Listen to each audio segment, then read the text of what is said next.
Mister James গোয়েন্দা মেহুলকে ডেকেছিলেন এবং তাকে জানান যে তার গর্ভবতী কন্যা জেসিকাকে অপহরণ করা হয়েছে।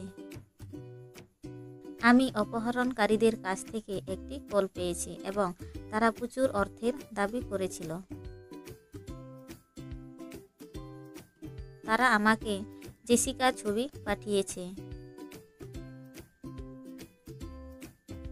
আমি ফটো দেখে ভয় পেয়ে গেলাম। আমি তৎক্ষণিকভাবে তাদের জিজ্ঞাসা করার সমস্ত অর্থ নিয়েছি এবং তাদের উল্লেখিত স্থানে রেখেছি। আমি যখন বাড়ি ফিরে এসেছি, জেসিকা বাড়ি ফিরে এসেছিল। এখন সে নিরাপদ। আপনি কি বলতে পারেন যে এটি আসল বা এটি জাল অপহরণ ছিল?